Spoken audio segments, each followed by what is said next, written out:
سیدتنا خدیجہ الکبریٰ پہلے مشرف اسلام ہوئی تو پھر مشرف اسلام تو وہ پہلے سے تھی، یعنی اسلام حضور کے ہاتھ پر جو ہے واحد تو پہلے بھی تھی، بت پرست نہیں تھی۔ عائشہ سیدتنا خدیجہ الکبریٰ رضی اللہ تعالی عنہا جاہلیت کی کوئی رسم میں موجود نہیں تھی،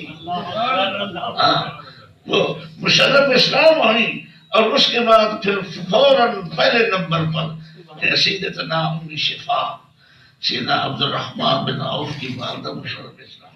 اس لیے فرماتی ہے انا اول الناس اسلاما، اسی وجہ سے میں تمام لوگوں سے پہلے اسلام قبول کیا ہے۔ اللہ تعالیٰ اپنی رضوان نازل فرمائے اور حضور کے سارے صحابہ کرام اور صحابیات طیبات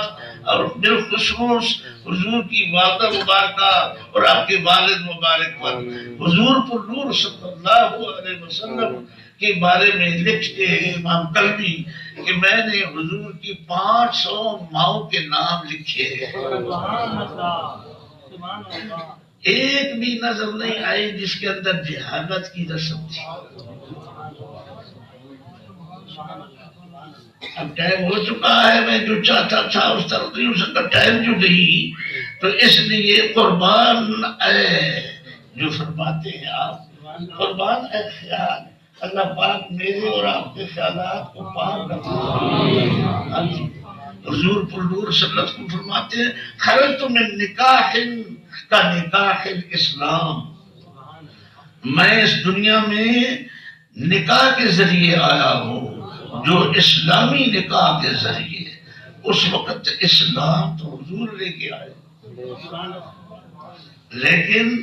یہ پہلے سے چلی آ رہی تھی بات کہ اسلام کے مطابق اس وقت بھی نکاح ہوتا تھا۔ تو حضور علیہ السلام نے فرمایا کہ خرجت من نکاح کا نکاح الاسلام من لدن آدم الی ابی و امی، آدم علیہ السلام سے لے کر میں اپنی ماں باپ تک جتنی بھی میرے آبائے کرام اور جتنی میری امہات طیبات ہیں، ان میں سے اکثر پیغمبر اور جو پیغمبر نہیں تھے وہ موحد تھے اور اسلام پر تھے اور اسلام کے مطابق ان کا نکاح ہوا۔ آپ کو یہ بات اب ٹائم نہیں، آپ کہیے یہ کیوں سنا رہا ہے، تھوڑی سی سنا دوں، اس لیے سنا رہا ہوں کہ صحابہ کرام سیدنا ابو بکر اور چند ایک صحابہ کرام تو علاوہ تمام صحابہ کرام بت پرست تھے اور گناہ کرتے تھے۔ یہ تو کمال میرے رب کا ہے، جس کا کمال یہ ہے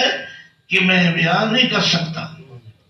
یہ کمال تو اللہ کا ہے اور پھر اللہ کے رسول صلی اللہ علیہ وسلم کا ہے، وہ ان کو توبہ کرائی، ان کو اسلام عطا کیا، ایمان عطا کیا اور غوث کتب سے بھی اونچا درجہ دے دیا۔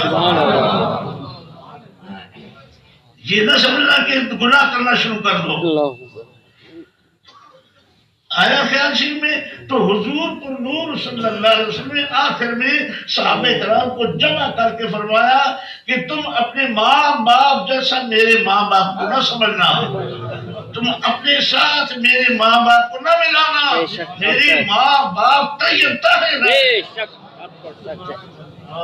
ان کے اندر جہالت کی رسم بھی نہیں تھی، اس لیے میں اقرا رہا ہوں، اور انشاءاللہ اللہ نے چاہا تو اور پھر زندگی رہی، اللہ نے چاہا تو پھر اور بھی سناؤں گا۔ اللہ تعالیٰ حضور پر نور صلی اللہ علیہ وسلم کے صدقے آپ کی فضیلت، آپ کی خصوصیت، آپ کی طہارت، آپ کے نور کی برکت مجھے اور آپ کو نصیب فرمائے، ہمارا خاتمہ ایمان کامل سے فرمائے، وآخر دعوانا